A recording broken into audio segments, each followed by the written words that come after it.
Sumit coaching classes में आपका स्वागत है। मैं हूं जयवीर सिंह सिसोदिया। आज हम औसत पर आधारित प्रश्नों को हल करना सीखेंगे और ये हल जो है परंपरागत रूप हल के हल से हटकर अलग है, यानी तीव्र गणना करने वाला हल है। आइए देखते हैं, पहले समझते हैं। औसत का जो परंपरागत सूत्र है वो है पदों का योग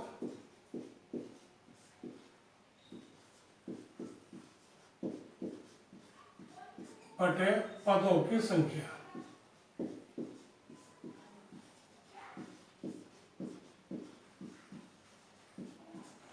यह सामान्य सूत्र है।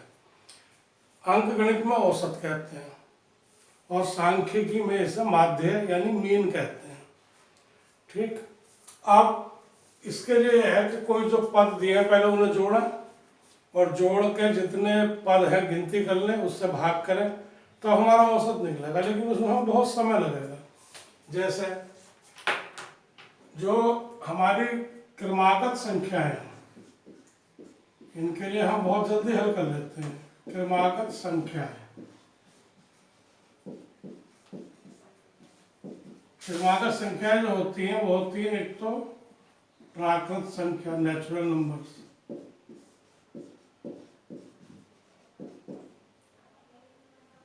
प्राकृत संख्या ये होती हैं 1, 2, 3, 4, 5 एंड सो ऑन।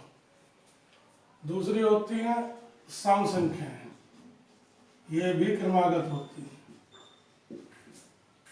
2, 4, 6, 8, 10। विषम संख्याएं, विषम संख्याओं में भी सब में 2 का अंतर होता है, 1, 3, 5, 7, 9 इस तरह से। और सभी टेबल्स पहाड़े, सभी टेबल्स जो हैं ये भी क्रमागत होते हैं। या 3 का पहाड़ा है तो 3, 6, 9, 12, 15, 18, 21 इस तरह। तो हर एक में 3 का डिफरेंस है। 4 का पढ़ ले तो 4 का डिफरेंस है, 5 का ले तो 5 का। तो ये क्या क्रमागत कहलाते हैं। अगर जो क्रमागत हमें कोई सवाल मिल जाए तो उसका औसत निकालने के लिए उसका औसत होता है n1 यानी पहली संख्या प्लस अंतिम संख्या और बटे 2। इसका उपयोग करेंगे। इसके अलावा आप लोग देखते रहते होंगे अलग अलग लोग ट्रिक बताते हैं, पता नहीं क्या क्या वो बताते रहते हैं। यहाँ ऐसा कुछ नहीं हो रहा है, केवल आपको जो सही ज्ञान है जिसके करने से हमें उत्तर जल्दी मिलेगा। क्योंकि अगर तो मैं हर एक की एक ट्रिक अलग बता दूँ, प्राकृत संख्या की अलग पढ़ी होगी n1 बटे 2, फिर सम संख्या की अलग बता दूँ, विषम संख्या की अलग बता दूँ, तो हमारी कई सारी ट्रिक हो जाएंगी। फिर हम एग्जाम में जाकर ट्रिक में फंसेंगे। तो इससे तो एक सीधा ये फॉर्मूला याद रखिए कि प्रथम पद प्लस अंतिम पद बटे 2। अब वो भी देखिए, जैसे प्रथम n प्राकृत संख्याओं का योग, ये संख्या पद्धति में पढ़ा हुआ है आपका, होता n इंटू n प्लस 1 बटे 2। अगर जो इनका औसत निकालना है, इन्हीं का औसत, तो औसत क्या आएगा? पदों का योग बटे पदों की संख्या। जब पदों की संख्या को हम भाग करेंगे यानी n को n से, तो n कट जाएगा तो औसत आ जाएगा n प्लस 1/2। अब प्रथम n प्राकृत संख्याओं के वर्गों का योग,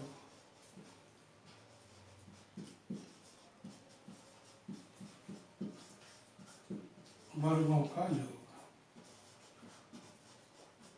ये होता है n into n plus 1 into 2n plus 1/2।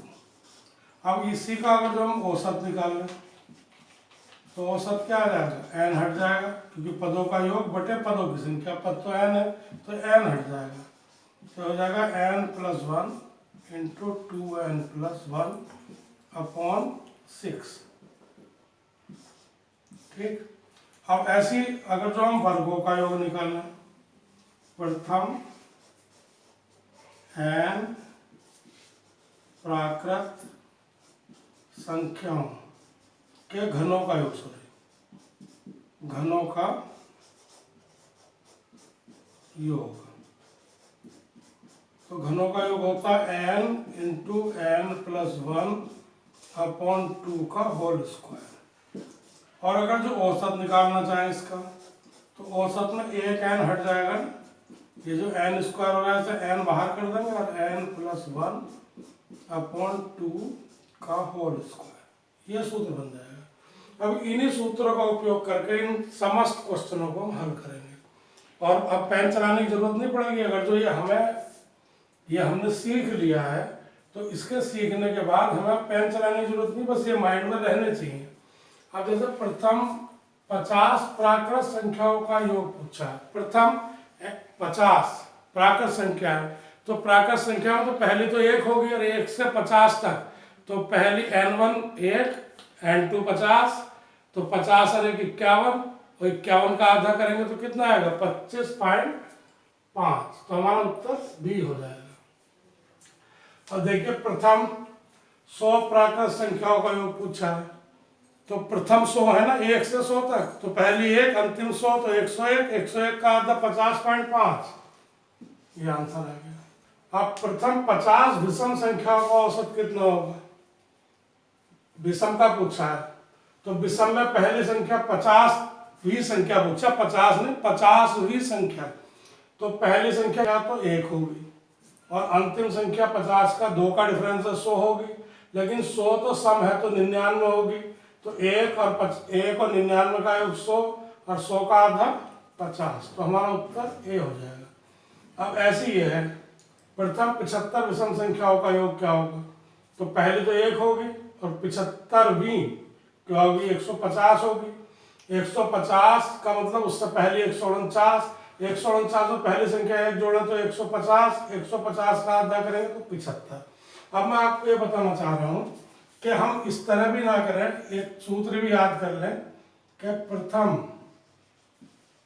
n विषम संख्याओं का औसत बराबर n, तो गणना भी करने की जरूरत नहीं है। 75 है तो उत्तर 75 आएगा, 50 है तो उत्तर 50 आएगा, 60 है तो 60 आएगा। और ऐसी ये है सम संख्या, सम संख्या में प्रथम 150 सम संख्याओं का पूछा है, तो 150 तो 1 से लेकर 150 तक, तो 1 तो विषम है तो 2 ली जाएगी, 2 और 150 जोड़ा 152, और 152 का आधा 76, 150 नहीं 150 सम है तो 300 आएगी, तो 300 और 1 कितना हो गया 301 थोड़ी ले जाएगा, सम लिया जाएगा ना, 300 तो ले जाएगा, इधर 2 ले जाएगा, 302, और 302 का आधा 151। ठीक, तो इसके लिए भी एक सूत्र है कि प्रथम n सम संख्याओं का औसत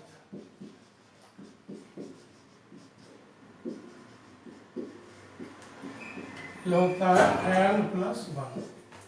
जैसे 150 सम संख्या को पूछा है तो क्या कर देंगे 150 में 1 जोड़ देंगे। ऐसे यहाँ 25 का पूछा है तो क्या जोड़ देंगे 1 जोड़ देंगे, तो हमारा उत्तर क्या हो जाएगा 26।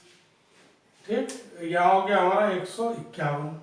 अब 1 से 102 तक की सभी सम संख्याओं का औसत क्या है, तो 1 से 102, तो 102 1 से 102 तो शुरू में तो 2 आएगी और 102 104 होगी, 104 का आधा करेंगे तो क्या आएगा 52। ठीक है, सभी सम संख्याओं को पूछा ना 1 से 102 तक प्रथम कह के। अब यहाँ देखो आगे, तो अब यहाँ इसे देखें 1 से 91 तक की सभी विषम संख्याओं का औसत क्या होगा, 1 से 91, 1 तो यहाँ तो 2 हो जाएगी और ये हो जाएगी 90, तो 92, 92 का आधा 46। समझ में आ गई बात। क्योंकि इसमें सभी विषम ली हैं, तो एक योग और यहाँ होगी कितनी विषम ली है ना, 1 और 91 दोनों विषम है, तो 1 और 91 जोड़ लेंगे तो कितना हो जाएगा 92, और 92 का आता 46। ठीक है, क्योंकि विषम पूछा है तो एक भी विषम है 91 विषम है। यहाँ 1 से 102 तक की सम पूछी थी तो सम संख्या है 2 आ जाएगी, तो 2 और 102 को जोड़ेंगे 104, 104 का आधा 52। अब देखिए नेक्स्ट क्वेश्चन, 21 से 50 तक की सम संख्याओं का औसत क्या है। 21 से 50 तक की, तो 21 लेना है तो एक 50, तो 21 और 50 को जोड़ लो, n1 प्लस n2 बटे 2 कर लो, क्योंकि सम है ना क्रमांक। वैसे तो यही सूत्र पर्याप्त है हमारे लिए। ठीक, इसी से आप काम चलाएंगे तो बहुत बढ़िया रहेंगे, सारे सवाल हो जाएंगे। तो 21 और 50 जोड़ा 71, और 71 का आधा करेंगे 70 का 35, और 1 का आधा 0.5, तो क्या जाएगा 35.5। 3 के प्रथम 7 गुणजों का औसत क्या है प्रथम, तो 3 × 3 और 3 × 7 21, तो 3 और 21 जोड़ा कितना हो गया 24, 24 का आधा 12, आंसर 12 आएगा। अब 3 के अंतिम 7 गुणजों का औसत क्या है, तो अंतिम के लिए यहाँ से करेंगे 10, 9, 8, 7, 6, 5, 4, यानी 4 से शुरू होगा, तो 4 ये 7 का गुण है ना, तो 7 चौक 28 और 7 भाई 70, तो 128 और 70 98, और 98 का आधा 49। अब 1 से 44 तक की सभी संख्याओं के वर्गों का औसत क्या होगा। 1 से 44 तक की सभी संख्याओं के वर्गों में आएगा ये n+1 2n+1 अपॉन 6, तो n+1, n कितना लिया हमने 1 से 44 तक की सभी, तो 44 अरे 45, और गुणा फिर है 2n+1, तो 2n+1 का अंदर 44 दूनी 88, 88 अरे 89, और बटे 6। अब इसे 6 से काट दो, ये 3 से कट जाएगा, 3 दूनी 6, और ये आएगा 15 बार, अब कटेगा नहीं, तो 15 नंबर 135 13, और 15 अट्ठे 120, 15 नंबर 135 13, और 15 अट्ठे 120, 120 और 13 133 बटे 2। अब इसका भाग कर दीजिए 133 बटे 2, तो 133 बटे 2 काटो, 2 छंग 12, 2 छंग 12, 2 सत्ते 14, तो 667.5, 667.5, आंसर सी। अब ये कह रहा है 1 से 17 तक की सभी संख्याओं के घनों का योग क्या है, तो घनों का योग है n × n+1/2 का होल स्क्वायर, तो n तो हमारा कितना है इसमें 17, और 17 का 18, 18 का आधा करेंगे तो 9, और 9 नम 81, 81 की गुणा किससे कर दें 17 से, 81 की गुणा 17 से करो, 81 गुणा 17, 7 × 7, 7 अट्ठे 56, और 7 × 7, और 1 × 1 और 1 अट्ठे 8, तो आएगा 7 7 1377, 1377 आंसर सी। अब यदि 7 संख्याओं का औसत 15 हो तो सभी संख्याओं में 9 जोड़ दें बाद में, तो नई संख्याओं का औसत क्या होगा। तो देखिए औसत में कुछ भी जोड़ दें, अगर जो प्रत्येक संख्या में जो पद जोड़ा जाता है वही औसत में जोड़ दो तो हमें नया औसत मिल जाएगा। समझ रहे हो मेरी बात, कि 7 संख्याओं का औसत 15 है। अब जो संख्या थी वो हमें नहीं पता क्या थी, अब उसने कहा कि हर संख्या में हमने 9 जोड़ दिया तो हर संख्या 9 बढ़ गई, तो वो कह रहा है कि नया औसत क्या होगा। तो नया औसत क्या होगा, जो औसत है उसमें जो हर संख्या में जोड़ा गया वही हम औसत में जोड़ दें, तो क्या आएगा 24 आएगा। ठीक है, बाकी जब हम ये क्लास लेंगे डिटेल क्लास तब आपको पूरा करके बता देंगे कि ऐसा क्यों होता है। चाहे तो आप भी कर लें, वो आप तो वही करेंगे x+1 x+2, फिर उसमें 9 जोड़ेंगे, बहुत लंबा हो जाएगा, आधा पौन पेज भर जाएगा रजिस्टर में। अब 7 संख्याओं का औसत 18 है, प्रत्येक संख्या को 3 से भाग कर दिया, तो नया औसत क्या होगा। जैसे इसमें जोड़ा था तो औसत में जोड़ दिया, इसमें भाग दिया तो औसत को भाग दे दो, तो 18 को 3 से भाग दिया तो हमारा आंसर क्या आएगा 6। और अगर कहता घटा दे, प्रत्येक संख्या से घटा दें, तो नया औसत क्या होगा, तो जो औसत दिया है उसमें से वो संख्या घटा देंगे। और यदि गुणा का सवाल आएगा तो गुणा कर देंगे। तो 4 तरह के प्रोसेस है, गुणा, भाग, जोड़, घटा, वो इन पे अप्लाई हो जाएगा। यदि अगला सवाल है, यदि 5 अवलोकन जो हमने वो लिए हैं, रीडिंग्स ली हैं, वो है x, x+2, x+4, x+6 और x+8, इसका औसत 11 है। तो हमसे पूछ रहा है कि जो आखिर की 3 संख्या है उनका औसत क्या होगा, समझिए।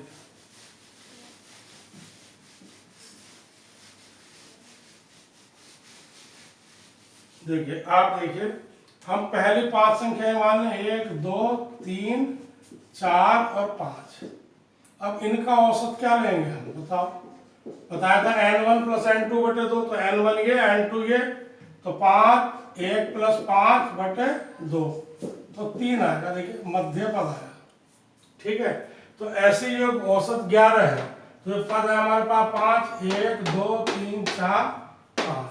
तो जब 5 हमने लिए, तीसरा पद औसत आया, तो इसका मतलब तीसरा पद जो x+4 है ये 11 है, तो x+4 = 11, तो x = 7। ठीक, अब कैसा करा, अवलोकन है, कितना का अंतर है, एक में 2 का अंतर लिया, तो जब ये पद हमारा x कितना आया 7, यानी ये पद हमारा कितना आया था 11, ये पद 11 आया था, तो ये पद क्या होगा 13, और अगला पद क्या होगा 15। अब इन तीनों में से पूछ रहा है, तो तीनों में से 1, 2, 3 है, तो बीच वाला पद औसत होगा। बीच वाला का मतलब इसका आंसर 13 होगा, ऑप्शन नहीं दिए हैं, आंसर 13। अब 6 से 34 के बीच उन सभी संख्याओं का औसत क्या होगा जो 5 से विभाजित है। अब आप देखिए, सब वही लग रहा है कि n1 + n2 बटे 2। अब देखिए, 6 तो 5 से कटता नहीं है, तो 6 से आगे चलिए, 7, 8, 9, 10, 10 कर लिया, तो पहला पद तो 10 हो गया, फिर क्या हो गया 15 हो गया, और फिर क्या हो गया 20 हो गया, और फिर 25 हो गया, और फिर 30, और 34 भी नहीं कटता है। तो हम तो केवल 5 से कटने वाले लेने हैं, तो 5 से कटने वाले ये पद है, 1, 2, 3, 4, 5 पद है, और 5 पद है, तो क्या होगा, जो मिडिल पद होगा वो औसत होगा, यानी 20 होगा। चाहे ऐसे निकाल लीजिए, n1 + n2, यानी n1 10 और n2 30, 10 और 30 का योग 40, और 40 का आधा 20, आंसर। अब आपको समझ में आ गया हो कि यदि वो जो हमने शुरू में समझा था वो माइंड में हम ढंग से समझ लें, तो फिर हमें पेन और पेपर की जरूरत नहीं पड़ेगी, हम माइंड में ही पढ़ते पढ़ते क्वेश्चन का उत्तर दे देंगे। आप भी प्रयास करिए, आप भी सफल होंगे। और एक ध्यान रखिए कि जो वीडियो आप देखते हैं उसे सब्सक्राइब और लाइक कर दिया करें, क्योंकि इसी से हमारा मनोबल बढ़ता है। धन्यवाद।